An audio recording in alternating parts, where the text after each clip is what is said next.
Let's talk today about Self-Care Saturday. I know a lot of people do Self-Care Sunday, but for Sunday, Sundays are what I call Monday Eve because it is my one time to really prep for the week and not have it be a surprise and get myself organized so that Mondays are even more enjoyable because they are pretty fun since I work for myself. But I do like kind of having a lay of the land and knowing what's going on.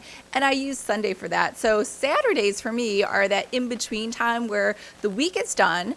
The Monday Eve hasn't really started, so it's kind of like a freebie day, and so I use that as my self-care day, Self-Care Saturday. So I thought I'd do a vlog because I haven't done one of those in quite a long time, and take you on my Self-Care Saturday. And don't forget, I have the February planner, which is always free, and it's for readers and writers, and the focus for February is self-care. So it's a special edition. Make sure to download it below, and let's get started.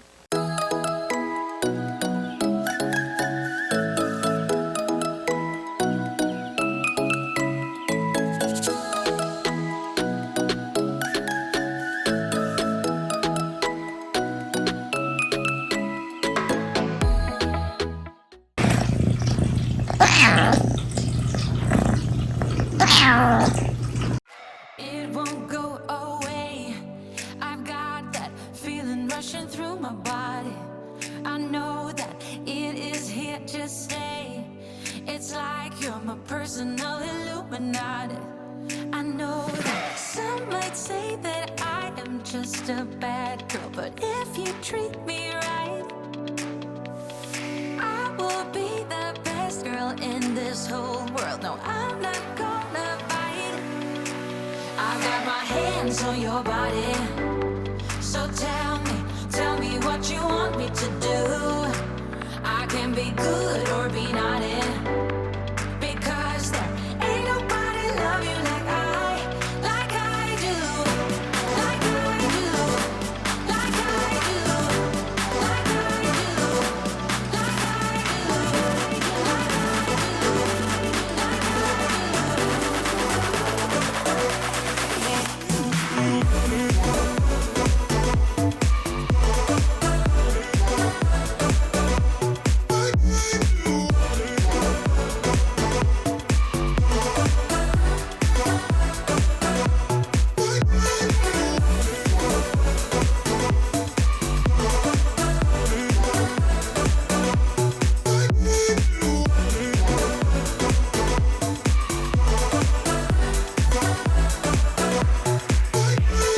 Listen and relax.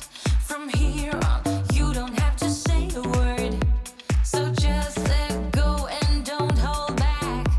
I've got you, welcome you into my world. I know that some might say that I am just a bad girl, but if you treat me right, I will be the best girl in this whole world. No, I'm not gonna bite.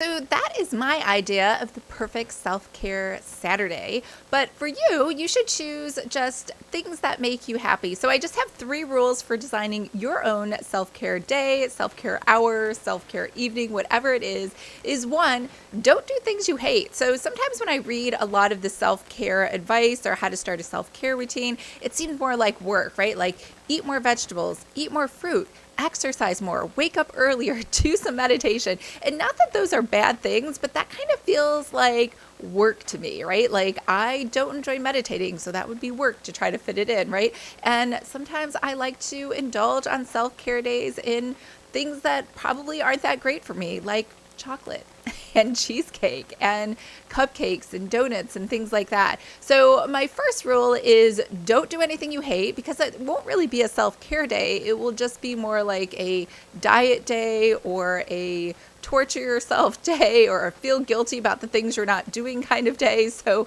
don't do that. So anytime I see any of those self-care lists, I really like them and I do appreciate the suggestions, but I will cross out anything that I hate doing or things that make me feel guilty. And you know what I'm talking about. The second thing I do is I have a list of things that bring me joy. And again, those sometimes I just look at lists for other people because there are things that I love doing that maybe I just forgot. Silly things things for me are singing in the car. I love doing car karaoke. It brings me joy. And that's part of my self-care Saturday. And the third rule is just to make sure that you are planning it out or not. So I am a planner. I love organizing. So all of my self-care Saturdays are organized so that I can fit everything in that brings me joy and not have missed out and have it be Sunday already. But if you are more like a pantser or someone who doesn't like scheduling things, then don't do it. Like my boyfriend hates scheduling. He's very spontaneous. He likes to just go with the flow. So if I tried to plan a fun day for him, that would be the opposite of fun for him. So go with what works for your personality. So those are my 3 tips on how to have a great self-care day. The first one was don't do anything you hate or that makes you feel guilty. The second is just do things that bring you joy. And the third is plan and schedule it or not if that is not what your personality does. All right, I'm excited to see your suggestions for self-care tips or things that you like to do on your self-care day or your self-care time. And again, I always get ideas from other people, and maybe you can help give somebody else an idea of what could bring them joy. Don't forget to download the February special edition on self-care, the whole planner for writers and readers. It's free. I will leave a link below. And I hope everyone's having a fabulous day, and I will talk to you guys next week. Bye.